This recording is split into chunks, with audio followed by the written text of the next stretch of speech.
हम लोग पढ़ रहे थे क्या, द्रव्य की अवस्थाएं, ठीक। उसे पढ़े ना लोग गैसों के नियम, गैसीय लॉ, गैसों के नियम, ठीक। उसमें लिखो गैसों के नियम में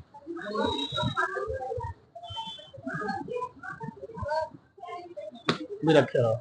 उसमें गैस का नियम क्या होता है, लिखो उसमें, जिस नियम के द्वारा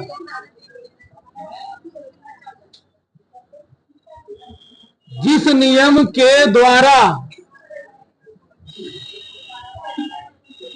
जिस नियम के द्वारा गैसों के दाब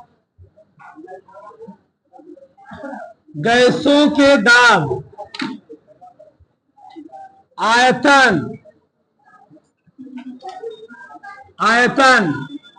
ताप व द्रव्यमान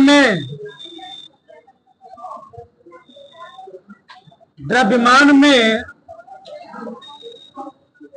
संबंध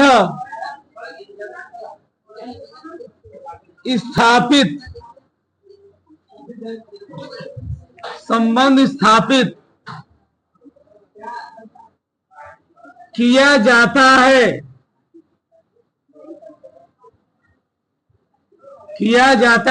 है गैसों का नियम कहलाता है। गैसों का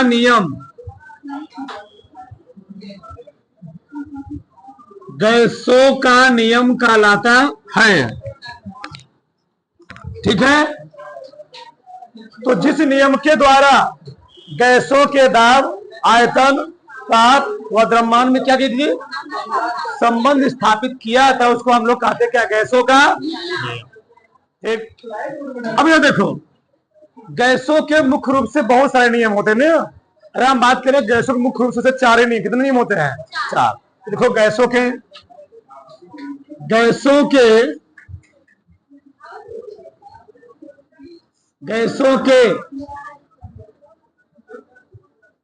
नियम, ऐसे लिखो, गैसों के नियम निम्नवत होते हैं, निम्नवत होते हैं। पहला लिखो, पहला नियम बायल का नियम, बायल हाहरी नाग, बायल का नियम,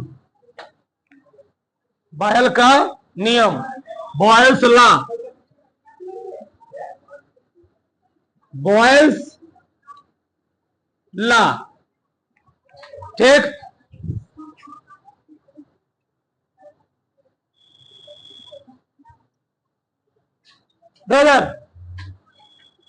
तो कब जी, सन 1662 में, कब, सन 1662 ईस्वी में रॉबर्ट बायल ने गैसों के दाब और आयतन के बीच एक संबंध स्थापित किया, जिसको हम लोग कहते क्या है, बायल का नियम। किसके बीच, दाब और आयतन के बीच। देखो सन 1662 ईस्वी में, सन 1662 ईस्वी में रॉबर्ट बायल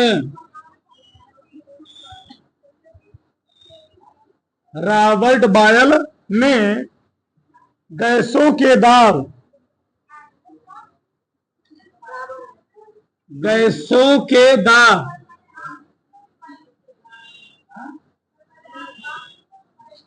और आयतन,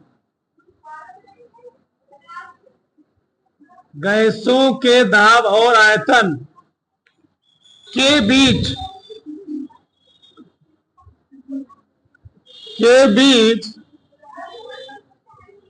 एक संबंध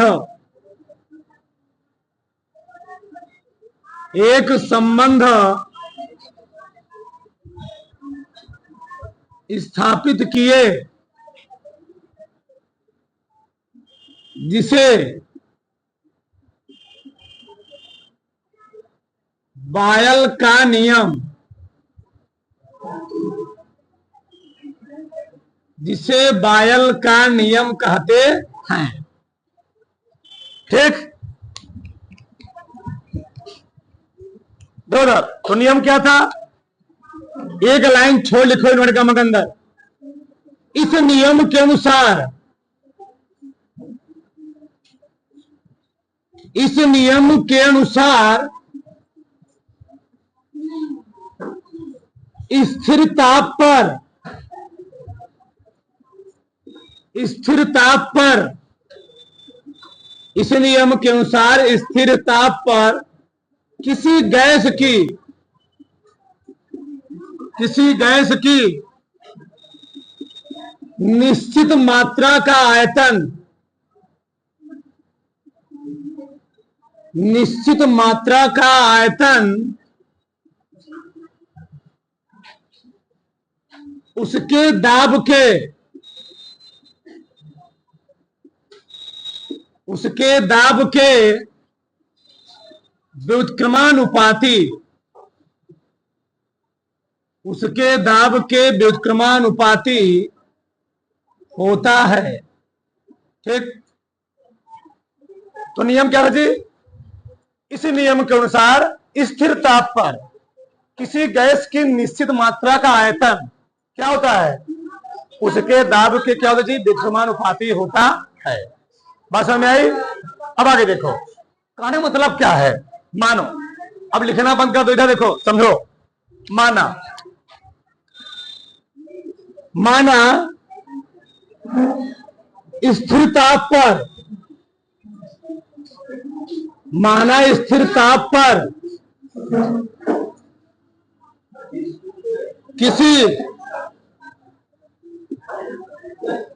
किसी गैस की, माना स्थिर ताप पर किसी गैस की निश्चित मात्रा का आयतन,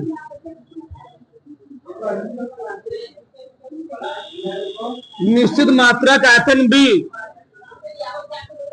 तथा दाब क्या है जी? पी है। तो किसके अनुसार लिखेंगे? लिखना बंद करो अभी, फिर समझो। तो बायल के नियमानुसार, बायल के नियमानुसार,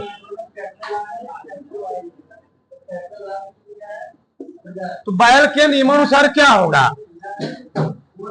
गैस की निश्चित मात्रा का जो आयतन होगा, क्या होगा? आयतन, यानी वॉल्यूम, आयतन जो होगा वह दाब के, प्रेशर के व्युत्क्रमानुपाती होगा। बड़ा खतरनाक नियम था, यानी बी प्रोपोर्शनल 1/P, P मतलब प्रेशर। ठीक, देखो इस नियम का मतलब क्या है? इस नियम का मतलब क्या है समझो। मान लो 3 अलग अलग आकार के सिलेंडर हैं। एक मैं सिलेंडर यहां लिया, पहला, ये पहला सिलेंडर है। ठीक, ये दूसरा सिलेंडर है।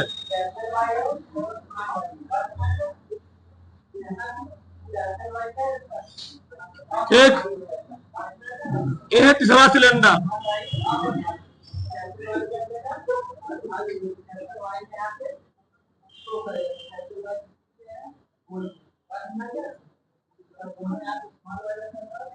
ये 3 सिलेंडर है। क्या ये 3 सिलेंडर? सुनो ध्यान से, तीनों सिलेंडर का आयतन क्या है जी? अलग अलग है। ठीक, अब बताओ, अगर मैं इस सिलेंडर में 1 लीटर या 1 किलो, मान लो, जब गैस भराते हो 1 किलो भराते हो, लीटर भराते हो? किलो में। मान लो 1 किलो गैस भरा, इसे भरा 1 किलो गैस, कितना भरा? 1 किलो। इसे कितना भरा? 1 किलो गैस भरा। बताओ किस गैस के सिलेंडर के अंदर प्रेशर ज्यादा होगा? इस गैस के सिलेंडर के अंदर प्रेशर क्या होगा जी? ज्यादा होगा। ज्यादा क्यों है? रीजन क्या है? रीजन इसीलिए है कि इस सिलेंडर का जो आयतन है, आयतन छोटा है। अगर आयतन घटेगा तो दाब क्या होगा, यही नियम था। देखो जरा, अगर आयतन घटा, अगर बी प्रोपोर्शनल 1/p है तो मैं यहाँ पी प्रोपोर्शनल 1/b नहीं बोल सकता हूं, बोल सकता हूं। यानी इनवर्सली प्रोपोर्शनल मतलब ये होता है, एक होता है समानुपाती, एक होता है व्युत्क्रमानुपाती। तो समानुपाती में जब अगला बढ़ेगा तो अगला भी क्या होगा, अगला घटेगा, अगला भी क्या होगा। लेकिन व्युत्क्रमानुपाती में उल्टा होता है, अगर आयतन घटेगा, आयतन घटेगा दाब क्या होगा, अगर आयतन बढ़ेगा तो दाब क्या होगा, घट जाए। यानी इसका कहने मतलब ये है, इन तीनों में मान ली इसका आयतन क्या है, इसका आयतन B1 है और दाब क्या है, P1। इसका आयतन B2 है, दाब क्या है, P2। इसका आयतन B3 है, दाब क्या है, P3। अगर हम बात करें तीनों में से B3 तीसरे का आयतन ज्यादा है, फिर B2 का आयतन क्या उससे कम है, फिर B1 का आयतन क्या सबसे, तीसरे का आयतन सबसे ज्यादा, फिर उससे कम किसका है, सबसे कम किसका है। अगर आयतन इसका सबसे ज्यादा है, इसमें दबाव क्या होगा, सबसे ज्यादा दाब किसमें होगा, यानी इसका उल्टा ना जी, यानी सबसे ज्यादा दाब होगा P1 में, फिर P2 में उससे कम, फिर P3 में सबसे कम। यानी तुम लोग देखते भी होगे, देखो यार होता क्या है, अगर हम लोग देते हैं गर्मियों के दिनों में, क्या गर्मियों के दिनों में अगर टेम्परेचर फिक्स है, टेम्परेचर क्या है, फिक्स है, मानो टेम्परेचर बढ़ा रहे हो तो यहाँ पर टेम्परेचर निश्चित क्यों रखा गया है। अगर टेम्परेचर घटाओ बढ़ाओगे तो आयतन क्या हो जाएगा, यानी दाब और आयतन बीच फिर संबंध क्या हो जाएगा, वहां पालन नहीं कर पाएगा। तो लोग देखते गर्मियों में दिनों केयर करते होंगे, साइकिल वैसे घर के सामने खड़ी रहती है, पर साइकिल का टायर बोल गया, क्यों, साइकिल तुम चलाकर लेकर गए घर से, कोचिंग से, विद्यालय से, साइकिल के टायर में हवा भरा था, ट्यूब में हवा भरा था, वो पहले था।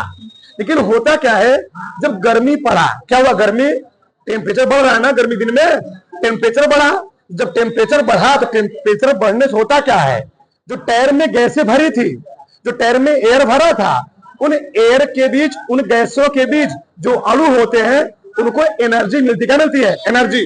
और एनर्जी मिलने से होता क्या है, तुम लोग जानते होंगे, काइनेटिक एनर्जी के बराबर होता है 1/2 mv²। अगर किसी चीज का वेग बढ़ेगा तो उसकी ऊर्जा भी क्या होगी, बढ़ेगी। अगर किसी चीज का वेग बढ़ेगा उसकी ऊर्जा क्या होगी, तो क्योंकि टेम्परेचर बढ़ा। बताओ, हम लोग कुकर में दाल पकाते हैं, जब कुकर में दाल पकाते हैं तो कुकर में नीचे टेम्परेचर देते हैं ना, तो क्या होता है, जो उसके दाल के पानी कण होते क्या होते हैं, धीरे धीरे गर्म हो जाते हैं, और गर्म होकर के एक कण दूसरे का क्या देता है, एक कण दूसरे कण को धक्का देता है, धक्का। उसी धक्के हम लोग कहते हैं क्या, मोशन, गति।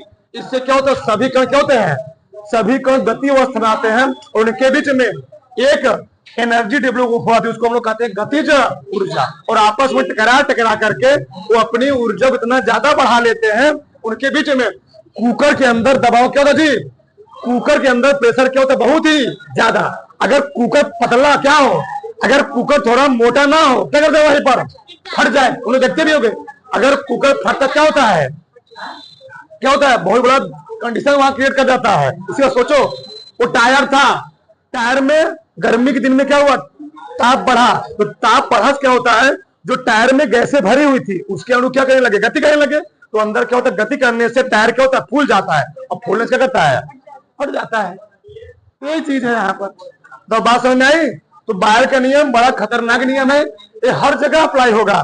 यानी अगर बताओ, तुम बताओ, अगर हर जगह अप्लाई होगा, यही कोचिंग है, इस कोचिंग बताओ, बैठने की जगह है मान लो 50 मिला का, बैठने की जगह कितना मिला का है, 50 मिला, हम उसी में बैठा दिया 80 मिला। बताओ, बैठने की जगह कितने था, 50 लोग का, हमने बैठा कितने का, बताओ क्या हुआ, आयतन बढ़ गया ना जी, यानी तुम्हारा आयतन घटा। आयतन पहले था 50 लोग बैठने का, तुमने कितना बैठा दिया, 80। तो आयतन कम था, हमने कितने में बैठा दिया, 80। बताओ, आयतन कम में ज्यादा लोग बैठा दिया, दाब क्यों गया? दाब बढ़ गया ना, एक मिनट इधर धकेलेगा, एक मिनट इधर धकेलेगा। ऐसे अगला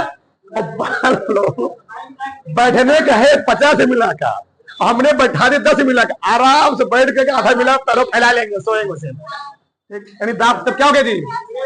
आयतन क्या है? उतना है, दाब क्या हो गया? घट गया।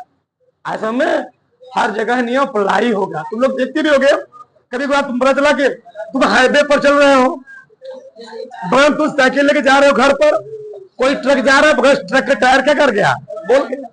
गर्मी में यही होता है, इतना प्रेशर बालू रहता लाद लेते हैं लोग, गर्मी में चल रहा है, उसके बाद क्या हुआ? टायर के अंदर टेम्परेचर पड़ा, उसके जो टायर के अंदर क्या थे? गैसें थी, क्या हो गया? गर्म हुई, गर्म होने से क्या हुई?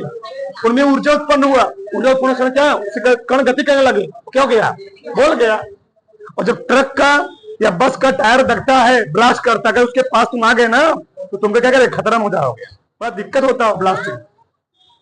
ट्रक का टायर या बस का टायर जब क्या करता है? ब्लास्ट करता है, फटता है, उसके अगर अगल बगल रहोगे तुम भी कहो जो खतरे में हो जाओगे, एक बड़ा तेज फटता है वो। पता है, समझ में आया? इसको तो फिर इसका वो प्रूफ दिखाते हैं फटाक से। इधर देखो, देखो यार,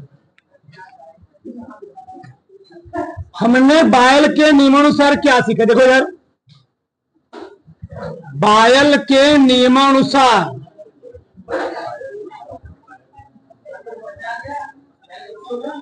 देखो यार, P प्रोपोर्शनल जी, चाहे B प्रोपोर्शनल, चाहे कुछ नहीं सकते हो। अब देखो इधर इसको चाहिए हो तो PB बराबर क्या हो जाएगा? क्या ना जी, के इसको हम लोग कहते हैं नियतांक। क्या कहते हैं? नियतांक। अगर इधर देखो, माना दो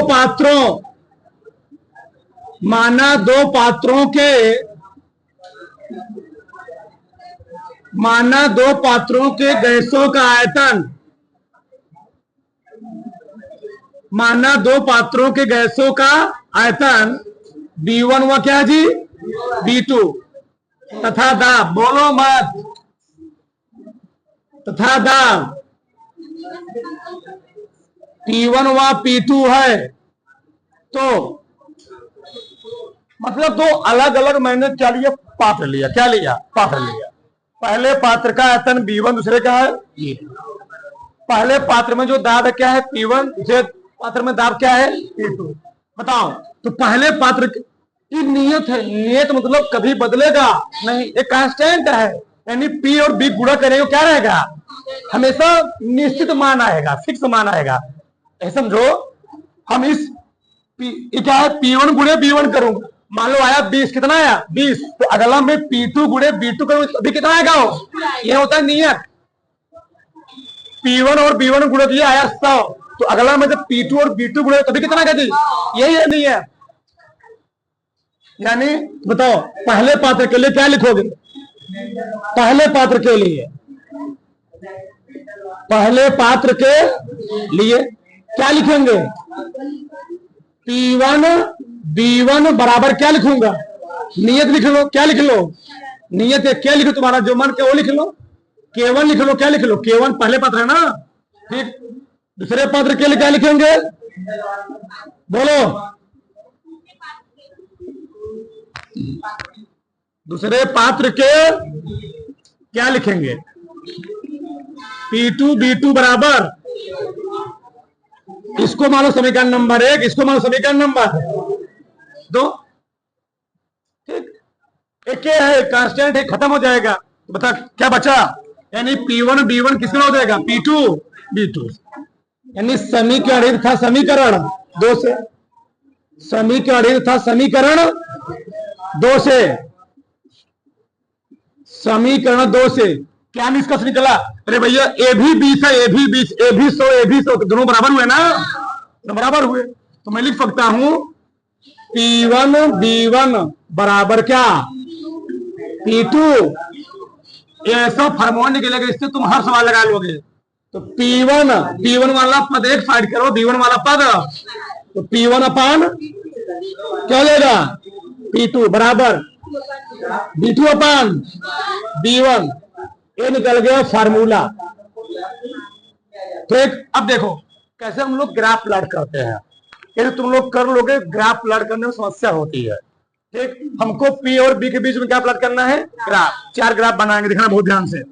चलो पहला इधर बनाते हैं, पहला वाला, जगह थोड़ा कम ही है। चलो पहला ग्राफ देखो, ए मैंने मान लिया ए है वॉल्यूम, क्या जी वॉल्यूम, ए है प्रेशर, ए है प्रेशर। अब बताओ अगर प्रेशर बढ़ रहा होगा, तो प्रेशर बढ़ रहा है ना, अगर प्रेशर बढ़ रहा होगा तो आयतन क्या हो रहा होगा, घट रहा होगा। अगर आयतन बढ़ रहा होगा तो प्रेशर क्या हो रहा होगा जी। तो उस कंडीशन में जब एक चीज बढ़ता है एक चीज घटता है तो जो ग्राफ प्लॉट होता है ऐसे ऐसे ऐसे। ठीक, दूसरा हम लोग क्या प्लॉट करेंगे, देखो इधर एक चीज और समझो। अगर हम ए मान लीजिए, ए है P, ए क्या है जी P, इधर मैंने क्या ले लिया 1/b, क्या ले लिया 1/v। तो जब हम P और 1/b के बीच में ग्राफ प्लॉट करेंगे, किसके बीच में, P और 1/b के बीच में, तो क्या प्लॉट हो जाएगा।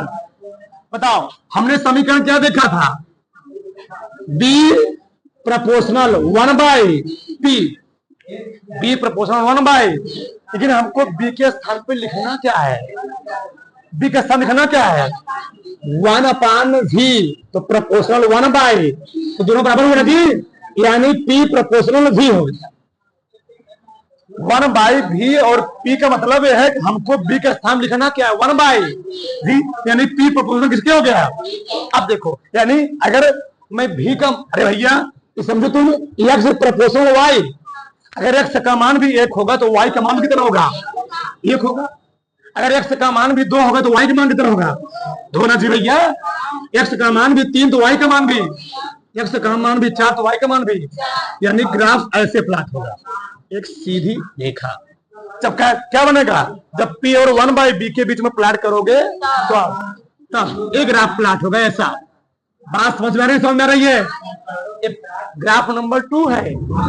ग्राफ नंबर 3 देखो, अगर हम पीबी को नियत कर ले, क्या कर ले पीबी को। अब देखो तुम लोग जानते होगे अगर कोई चीज नियत होता है, जैसे हम लोग जानते हैं करंट होती है 2 प्रकार की, एक होती है डीसी, एक होती है एसी। तो जो डीसी करंट होती है वो क्या होती है, नियत होती है। समय तो बदलेगा लेकिन उसका मान बदलेगा, लेकिन जो एसी होता है समय भी बदलेगा, उसका मान भी क्या होगा। कैसे देखो, अगर हमको डीसी का ग्राफ प्लॉट करना हो, बहुत ध्यान, ग्राफ प्लॉट करना बड़ा दिक्कत होता है। मान लो यहां होता कितना, एक कितना होता है, यहां पर 1, यहां होता 2, यहां होता 3, यहां होता 4, यहां होता। मान लो हमको करंट और टाइम के बीच में ग्राफ प्लॉट करना, किसके बीच में, करंट और टाइम। समय तो बढ़ रहा है लेकिन जो करंट है वह क्या है, टाइम हुआ 1 सेकेंड। मान लो है 1, है क्या है 2, है 3, है क्या है समय 1 सेकेंड, तब भी करंट कितना फ्लो हो रहा है 4 एम्पियर। समय 2 सेकंड तब भी कितना करंट, समय 3 सेकंड तभी करंट कितना एम्पियर, समय 4 सेकंड तभी करंट कितना एम्पियर, समय 5 सेकंड तभी करंट का एम्पियर। नियत है नहीं है, टाइम तो बदल रहा है लेकिन करंट क्या है, निश्चित है, नियत है। जब कोई चीज नियत होता है तो उसका ग्राफ ऐसे प्लॉट होता है। तो नियत कौन था, पीबी कौन था, तो यहां मिटा दो, यहां क्या लिख दो, यहां लिख दो पीबी, और चाहे तुम बना दो यहां पर पी लिख दो, चाहे बी लिख दो। अब मैं यहाँ पी लिखा हूं, अगर हमको प्लॉट करना था किसके बीच में, बी के बीच में, किसके बीच में जी, वी के बीच में। देखो जाओ वो तीसरा है ना, तो पूरा ग्राफ ही रहेगा ऐसे ही। यहाँ क्या लिख दो, पी वी, बस यहाँ क्या लिख दो, वी लिख दो ऐसे, क्योंकि नियत है ये सब बढ़े घड़े, चाहे कितना बढ़े, पी कितना बढ़े, लेकिन पी भी क्या रहेगा, आयतन बढ़ाओ चाहे, लेकिन पी भी क्या रहेगा, वही रहेगा। समझाया भी, टाइम बढ़ाते जाओगे करंट क्या रहेगा डीसी में, लेकिन एसी में क्या होता है। ग्राफ समझ में आया, समझ में आया। न समझ फिर समझाए। अगर किसी ग्राफ में कोई प्रॉब्लम किसी को फिर समझाए। इसमें इसमें कक्षा 9 पढ़े होगे तुम लोग, 8 में। बोलो मत, बात को दोहराया मत करो। तुमसे बड़े का रहा क्या तुमको नहीं सिखाया जाता है ना? यक्ष का मान एक रखोगे तो वाई का मान कितना होगा? यक्ष का मान 5 रखोगे, वाई का मान कितना होगा? मान लो है 1 है 2 है 3 है 4 है 1 है 2 है 3 है 4 है। यहाँ 1 था, 1 है ना? ये भी क्या है, बन गया ना? ये 5 है, क्या है? मान लो है कहीं आगे, आगे नहीं आएगा। ये भी 5, ये भी 5, इसको मिलाओ, रेखा कैसे जाएगी? कुछ बना हुआ है। दोनों समानुपाती में होता है। ये क्या होता है? समानुपाती। 4 ग्राफ बना है, सम्मान लिखा है, उतारो फटाक से, उतारो फटाक सब। चलो आगे देखो। ठीक, 700 मिली दाब पर किसी गैस का आयतन कितना है जी? 200। एक कोई अलग गैस है, और फिर क्या कहा है? किस दाब पर इसका आयतन क्या होगा? 400 ml होगा। अब बताओ, यानी ये किसका मान दिया है? P1 का ना? तो P1 का मान कितना दिया है? दाब 700 मिली। लिख लिया करो एक बार, लिखने से ज्यादा सवाल हल हो जाता है। अगला आयतन कितना दिया है? B1 का मान 200 मिलीलीटर। दूसरा वाला आयतन कितना दिया है? 400 मिलीलीटर। पूछा क्या है? किस दाब पर, यानी पूछा क्या है जी? P2। अब यहां लिखा हुआ है स्थिर ताप पर, और जब भी ताप स्थिर करे कौन नियम लगेगा? हाँ, लिखोगे यहां पर बायल के नियमा। बायल के, पायल मत दे ली देखना, तो पायल लिख दिए, किसी की याद में खो गए। हम एक लिख दिए।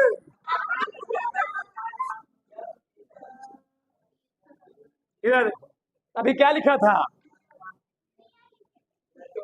P1 अपन P2 बराबर क्या? B2 अपन। हाँ, कितना खतरनाक नियम है। सब मार रखो तो खत्म हो गया सवाल। रखो, P1 कितना, P2 निकालना है। लिख दे P2 वही लिखो। B2 B1 2 0 डायरेक्ट काटो, 2 दूनी कितना है? 2P2 डायरेक्ट भी काट सकते थे। ठीक, कट गया ना जी? कितना? अगर ये मिली तो आप थर्टी क्या रहेगा? उतारो फटाक से, जल्दी से उतारो, उतारो फटाक से। चलो आगे देखो, सबका ध्यान इधर। 98 किलो पास्कल दाब पर किसी गुब्बारे का आयतन कितना है? 2 लीटर। कितना है? 2 लीटर। यदि इसे एक पर्वत पर ले जाया जाता है जहां दाब क्या होता है? 75 किलो पास्कल। देखो यार, हम चाहे धरती क्या जाए, अगर हम धरती से ऊंचाई पर जाएंगे दाब क्या होता है? घट जाता है। दाब क्या होता है जी? ठीक, लेकिन नीचे वो दाब क्या होगा? बढ़ेगा। नीचे जाने पर दाब बढ़ता है। कैसे? अगर समुद्र में तुम बहुत गहराई पर जाओगे तो क्या होगा जी? दाब वहां पर क्या होगा? बढ़ेगा। क्यों? इसीलिए जो समुद्र की मछलियां होती हैं वो बहुत अंदर नहीं जाती हैं, वो 500 से 1000 मीटर के रेंज में रहती। कितनी बड़ी मछलियां हो, अंदर जाए उनके ऊपर दबाव पानी क्या होगा? ज्यादा हो जाएगा, दिक्कत हो जाएगा। इसे जो पनडुब्बी जहाजें होती हैं वो बहुत अंदर तक जाती भी नहीं है। समुद्र बहुत गहरा गहरा होता है। एक 5-5, 8-8 किलोमीटर गहरे होते हैं, केवल गहरे। एक चलो ना, इसका आयतन क्या होगा? यदि ताप क्या हो तो ताप स्थिर कौन नियम लगेगा? बायल का। अब लिख लो, पहला दाब कितना दिया है? 98 किलो पास्कल। सब लिख लिया करो ऐसे। 98 किलो पास्कल। दूसरा दाब कितना दिया है? 75 किलो पास्कल। 75 किलो। पहला वाला आयतन में दिया क्या लीटर? दूसरा वाला आयतन निकालना है। P1 कितना हो गया? 98। P2 B1 निकालना है, x मान लो, ठीक। B2 निकालना है ना, ये 2 दिया है, सही है। गुणा कर लो, हो गया। क्या हो बताओ? 75x बराबर 2 गुणे 98। x बराबर क्या हो गया? 2 गुणे 98 बटे 80। काटना है, काट दो। नहीं कर पाओगे? हाँ, 2 समझ लो कुछ। चेक कर लिए? अच्छा, काटो इसको, इधर लिखो, इधर करो, गुणो करो। 196 बटे 75, तो 75 दूना 150, 6 4 नजी 7 से 28, 7 छंग 42, 7 छंग 42, 56 30, 56 6 फते 42, 42 3, सही है। 2.6 है, उतार लो। 2.6 क्या लिखोगे? लीटर। B2 बड़ा से 2.6 लीटर।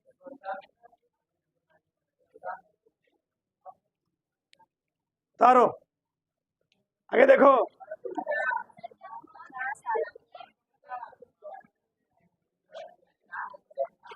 आगे देखो, देखो इधर, बोलो मत। 500 मिली दाब पर, 500 मिली पर जी किसी गैस का दाब कितना बढ़ाया गया, इसका अंतिम आयतन क्या होगा? तो पहला आयतन कितना दिया है? B1 का मान 500 मिलीलीटर। अंतिम आयतन पूछा है B2 कितना, नहीं मालूम है, x मान लो, ठीक है। चलो, गैस का दाब कितना बढ़ाया गया है? ध्यान देना, बहुत सरल तरीकेदार है।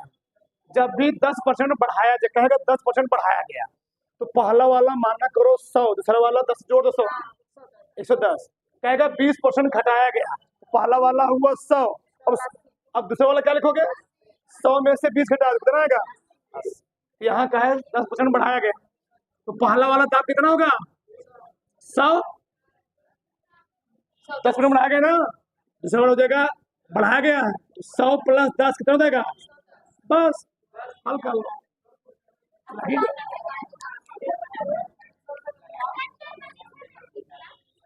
P1 अपान B2, B2 अपान B। P1 कितना है? 100, P2 110, B2 जी x, B1 500, 1 0 से 1 0 कट गया, 11x बराबर आ गया 5000। 5000 में तुम जाके घर पर 11 से भाग देना, कर लोगे ना, भाग दे करके 11 चौके 44, 44 6 50, 11 पचे 55, 50 हुआ, फिर 11 चौके 44, 454.5 आ जाएगा मिलीलीटर। अब परसेंटेज में फंसना मत, दरबड़ाक से।